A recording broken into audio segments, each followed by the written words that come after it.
This video is kindly sponsored by Surfshark VPN. Find out more during the video.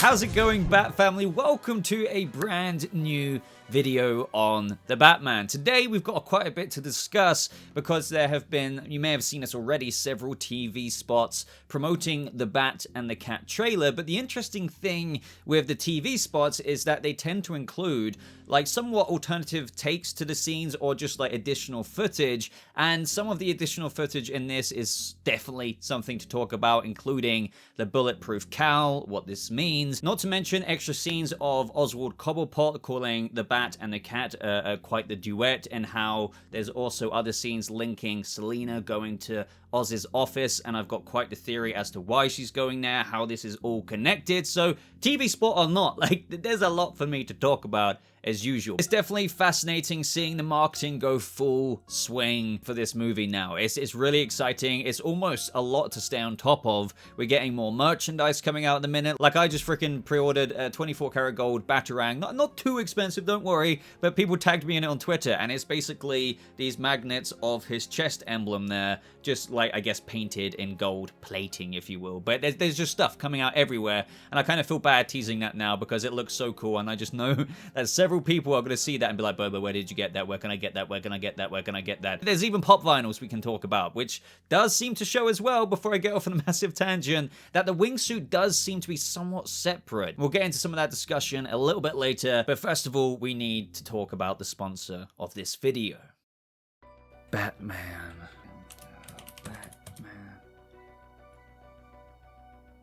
Why can't I watch my movies? Bobat. I believe I know exactly what tech upgrade we can install in the Bat computer over there that should solve our here very problem. It goes by the name of Surfshark. Wait, Alfred, are you telling me that this has something to do with King Shark? No, sir. Surfshark VPN. So no, really, before Alfred and Bobat come back again, do you love watching movies, TV shows, and in particular, Batman movies, which if I took a wild guess, I think a lot of the audience in this video would enjoy doing that. But sometimes you just maybe find yourself not having access to said movies or TV shows, and this might be an answer that I can put out there that so many people tend to ask me in the comments section of quite a lot of my videos, especially the reviews. Boba, how do you watch this show? Boba, how do you watch this if you live here? Well, I always respond, well, I use a VPN. And really, guys, on a real note quickly, I'm very thankful to Surfshark VPN for sponsoring this video. And that is because, quite simply, I use it each and every day. Like, that is no joke. I use a VPN practically all the time. Well, Surfshark is a VPN, which you may have heard the name of virtual private network flowing out there before. And one of my favorite uses of Surfshark VPN is that it allows you to swap the real life location of your device with a new one, for example, changing your IP address. This way, you can quite literally virtually travel to any country around the globe. As I briefly teased earlier with Alfred, are you ever on Netflix, and because of where you might live, you might not be able to watch, let's say, Nolan's Batman movies? Well, the thing is, with a simple click, and I genuinely mean a simple click of Surfshark VPN, you can change your location to Hungary and can have access to all of Nolan's movies, as well as Tim Burton's Batman. Don't worry as well, Surfshark VPN runs across any device at any time using the same account. There are also some very other handy uses for this. For example, if you're going on holiday/vacation like I did to Florida, I wanted access to BBC iPlayer or ITV for things that I watch, programs that I watch, which were restricted because I was in America. But I changed my location from Florida to the UK, and it straight up allowed me to watch the shows that I watch usually back at home. But an added bonus to everything I've already mentioned, through using Surfshark's location changing,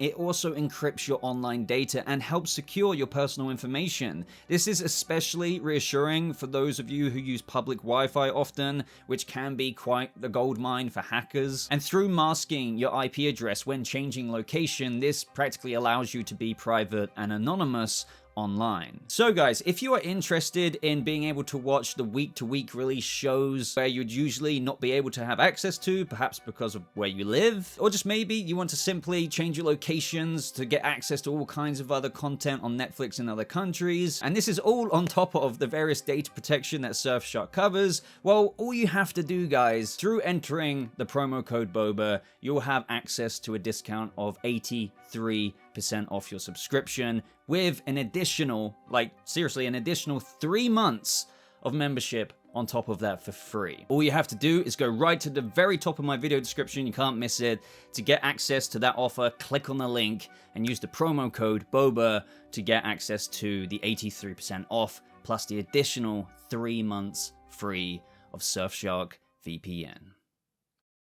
And just watching this here right now, maybe you're seeing it on screen, at the very beginning of the trailer, it is a slight regurgitation, so to speak, of the Bat and the Cat trailer, because that is the point. It's highlighting certain clips to make you want to go see the full-length Bat and Cat trailer online. So at the beginning, we see the Batman standing on the rooftop in where the bat signal is, and we've seen this shot so many different times, different angles of this scene of when Selina goes to meet him. I even believe towards the end of this scene, as she's walking away, like we see later in this TV spot trailer, but, you know, it pertains to the larger Bat and Cat trailer. He grabs her arm and he's just like, Selina, don't throw your life away, or something like that, because she's clearly, at some point in the movie, I reckon around 3/4 of the way through, could be wrong about this, going to do that thing where she puts on the long blonde wig, arms a pistol, a handgun, and she's going to shoot someone.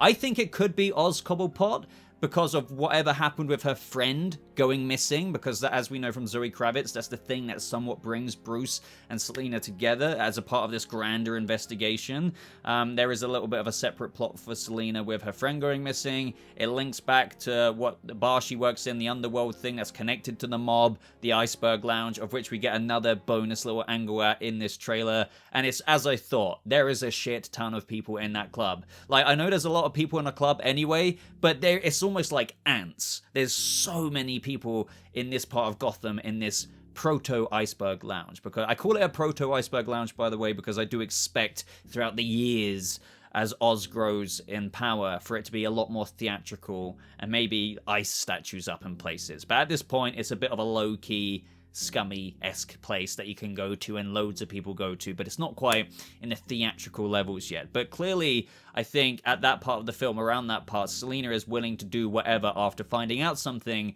that could pertain to Oz, and she just wants to off him. But I wonder if maybe Batman either stops her, or maybe he doesn't.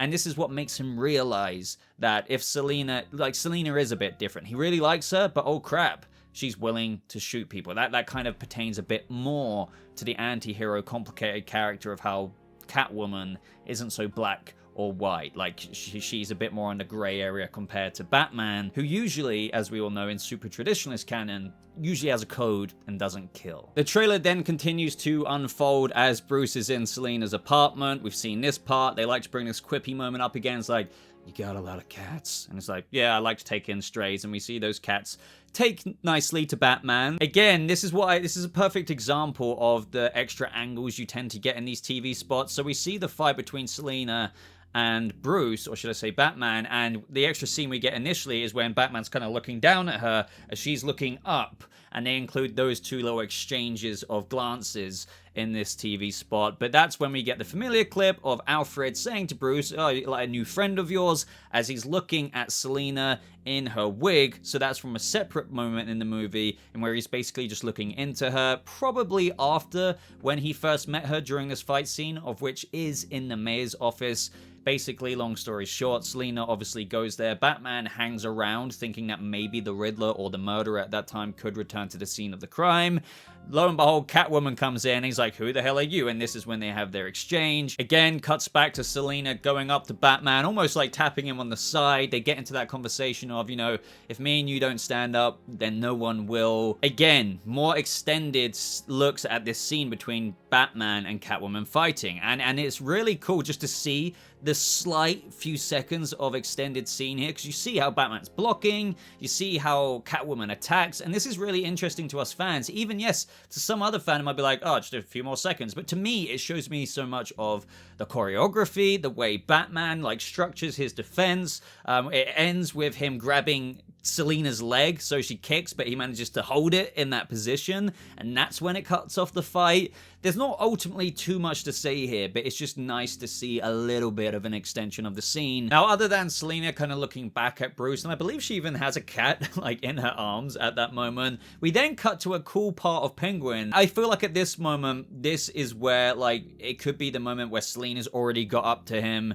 and confronted him, because we know in the main Bat and Cat trailer, initially all we knew is that Selina was going in there, who already apparently works at the Iceberg Lounge, by the way, with her wig, and she's like marching through the kind of railings where everyone's partying, not really taking notice of Selina, as she's clearly walking and marching towards something or somewhere with a purpose and some conviction. And the Bat and Cat trailer showed us that also Bruce in drifter mode is there as well. I think unbeknownst to Selina, by the way, this could be how when he's in the club as Batman later in the other trailers, he was already there as Batman, like going up to Oswald, and that's where he's like, oh, you know, calm down, sweetheart, or whatever, because he was actually already there in this scene you're seeing on screen. But maybe he went there because, as per the line, don't throw your life away, Selina, it does come across to me that Selina is marching back there for a very specific reason that could endanger her life.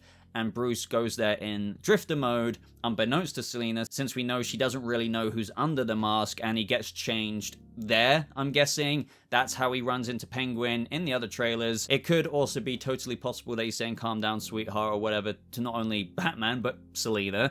But again, in this part, I'm wondering if this is after all the fighting in the club is out the way, as what we saw in the other trailers. But as we can see, and not only this TV spot with extra angles where he's just like punching, punching, punching, and you see the littered amounts of ants worth of people in the background of the club. And I love how nobody's taking notice. You know how loud it is in the club. I trust a lot of you do. I wouldn't be surprised, to be honest, in a club of this magnitude, if somebody was getting beaten up in the corner, you might not notice, or you might not care because it's Gotham.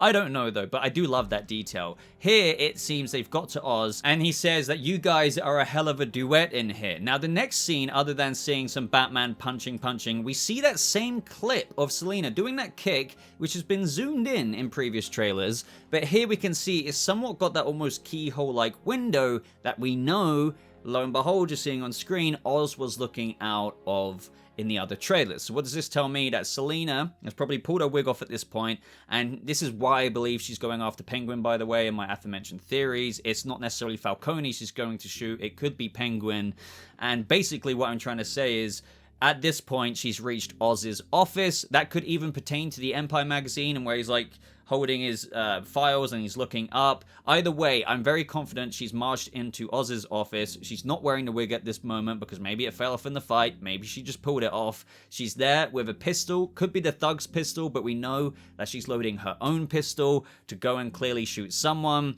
And regardless, by the way, just to let you know, if she does manage to actually shoot Oz or doesn't, I do think he will live either way.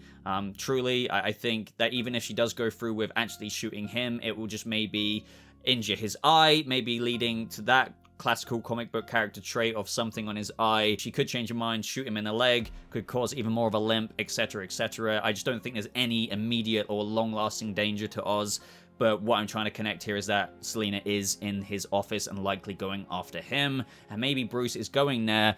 And that's why, you know, Selina, don't go throw your life away, because she says, hey, I'm going to march into the Iceberg Lounge and kill Penguin. He thinks, yeah, good luck with that. But he can't help but go after her and try to save her. And just think about it in general, why would Penguins be like, you guys are a hell of a duet in here or whatever, unless, like, kind of similar to the Bat and Cat trailer ending, where they're, like, collaboratively fighting all of those Riddler copycats. Like, in the Iceberg Lounge, they are just going ham again together. It seems that they really are kind of obvious pairing the Bat and the Cat to be quite the... Obviously, we're going to get separate Batman fighting scenes, but there's going to be more than what I expected with these two characters combined with regards to fighting, Penguin's goons together, the Riddler's goons together, and maybe some other surprises we don't even know about yet. Now, ladies and gentlemen, on to one of the biggest things I've genuinely wanted to talk about, and that is the scene they included, which has answered a lot of people's discussion regarding the cowl. Like, we know the suit is bulletproof as hell, like literally, like Bruce walks in front of goons, spraying the crap out of him. And I was thinking, like, because it's not even nitpicky to say at what point does he have to fear for his own life when it comes to guns, if he is that bulletproof. And I was thinking in that particular scene in one of the other trailers, in where those goons were spraying at him, why don't they necessarily go towards the head? Yes, I know when you're usually trained to shoot, you do go for center mass, but to be a little bit nitpicky, why didn't a bullet hit his head? But now I'm very happy to say, and I was thinking it could be among these lines, because one of the things that I couldn't gather when we had the suit reveal and clearly everything looked armored and stuff, but then the cowl, when it came to the cowl, it like literally just looked leather. I did contemplate to myself, look, I'm gonna have to assume that yes, it's leather on the exterior, but there is some plating underneath, because I couldn't really understand. Okay, like Batman, Bruce, Robert Pattinson Batman, you're so protected, but even like, what if somebody like bangs you over the head? If that is leather, that's just like quite an oversight for me to suspend my disbelief with. But I'm glad to know now that coming out of this scene, where it seems, by the way, just putting a theory out there, that Bruce and Selina, Batman and Selina, open the like trunk door, so to speak, of the car, the boot, as we say in the UK, and it seems that somebody is hiding out in there. It could be an automatic turret, so to speak, like a gun that's just going off, but I do think that this could be linked to the scene in the very first DC Fandom trailer, where we have Oz seemingly doing something, or doing some kind of operation with those goons there. Batman is looking out at the operation in the rain. It's this really gorgeous shot of the side profile of Batman, and I think that he actually, unbeknownst to us way back then when that trailer released, went there with Catwoman to monitor this operation with Oz. This could even lead to the car chase scene we got at the beginning of the Bat and Cat trailer, by the way. Just want to chuck that out there. But maybe when they've taken the goons out, Oz goes to hide in his car. This is when they open the car, right? And then Oz is just like spraying his gun, and that leads to this scene where Selina quickly gets out the way, but Bruce, he almost can't. Like Batman in this moment, as you see, a few bullets like hit him, like ching ching ching, but then he puts his arm up, but very specifically, as you're seeing in slow-mo here, a bullet goes ding off of his helmet. Like quite literally, his cowl must have a very, very, very, very, very solid plate underneath it.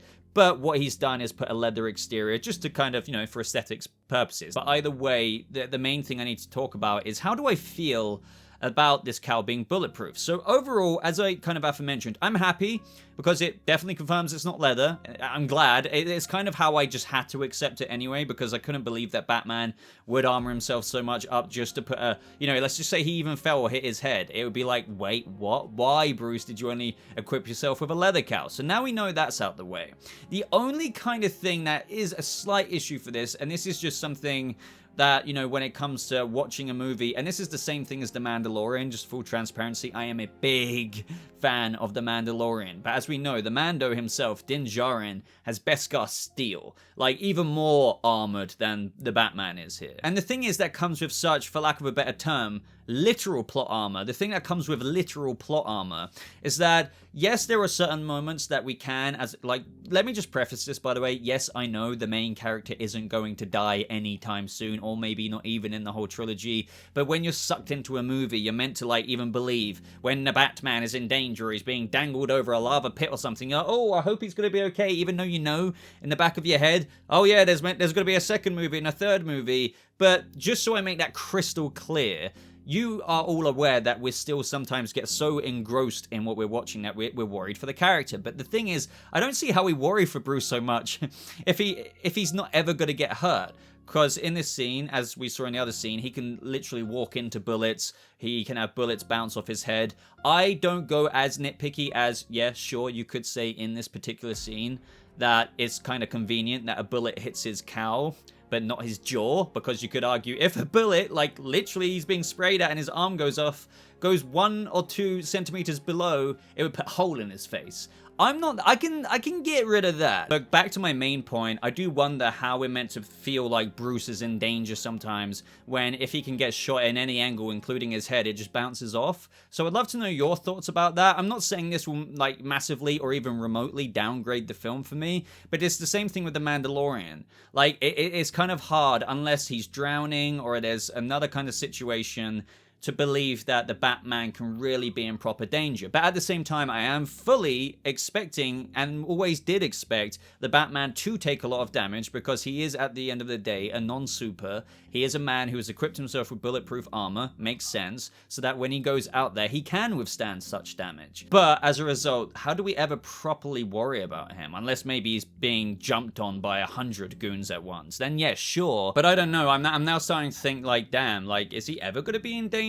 I mean, in that moment, it was close enough when he put his arm up. You could argue, as I said, a bullet could go through his face, but, you know, they're obviously not going to do that. The only other thing I want to talk about is those pop vinyl reveals do kind of reveal exactly what we saw in filming, and that is that the wingsuit does seem to be, like, something that is actually, like, over the batsuit, but, like, it's clearly, like, this thing that, like, connects up like that. And I'm not saying that's his cape going around like this, connecting up like that, because that has been the leading theory.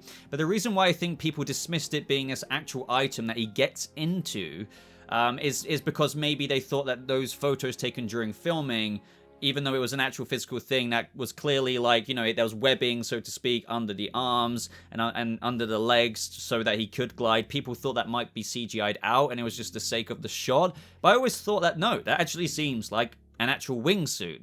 Now, I was thinking it could be possible that the edges of the cape here had some zipping in this photo that you're seeing on screen, but to me, honestly, it does seem more like stitching. And the reason why I wanted to explore that initially is because, as a lot of people think, the practicality of this suit is brilliant with what Matt Reeves has achieved here, that it would be kind of cool if that cape was literally so practical that it made a wingsuit. But the thing that was always off with me, as you can see in the pop vinyl images or just the photos that were taken in Liverpool when that scene was being filmed, when the guy was like dangling forward on a rope as he was just about to go off, and wingsuit in the actual movie, it literally did seem that can't just be the cape. There's the wingsuit material like going under the arm, as I said, like as if it was webbing going down here, in between his legs, and just everywhere. It just seemed like that's more than a cape, like literally. But then again, it's just like, where does it come from? I don't really understand. Like, can the cape be removed and like it kind of unfolds into something that he can get into, but the way we look at it from behind, it just seems like a cape, but really he can take it? I don't know. These are the questions I want your responses on down in the comments. But I do think that the cape could still be possible. It's just that it detaches, and then when he unfolds it, it maybe has a little grooves that he can put his arm in, and thus it becomes webbing. But I don't know. I don't know. It's just, it really does seem to be a separate thing. But if that's the case, where did he get it out from? Like, it's not like that little suit was folded up in a little belt buckle thing that he has. And I think that just about ends this video, but as I said, I have got other Batman videos planned to come out, especially with these new trailers and everything. There's a bunch more questions coming out. Once again though, guys, a big thank you to the sponsor of this video, Surfshark VPN. Do not forget that you can get access to that whopping great big 83% discount of the Surfshark VPN with 3 months extra free for clicking on that link in the top of the description and entering the promo code BOBA. I really do endorse this VPN. Like, as I said, I genuinely do use VPN access every single day to do what I do on this channel, or even just entertainment purposes in my spare time, not to mention all the protection and security and privacy that Surfshark VPN provides you. So if you've ever been in the market to a VPN, or even if you're just hearing about it for the first time, I do highly recommend to click on that link in the top of the description. Take advantage of that amazing offer while you can, plus the 3 extra months. But other than that, guys, if you like this video, please hit the like button. I'd really appreciate that. Share this with your friends. We're still on the road to 100K, so we're 6,000 subscribers away, so do subscribe if you're not already subscribed, with other various news update videos, reviews, and everything good like that. And obviously more Batman videos to come. But ladies and gentlemen, thank you so much for watching. I hope you all have a lovely rest of your day, and I'll see you fellow Bat family in the next video. Goodbye.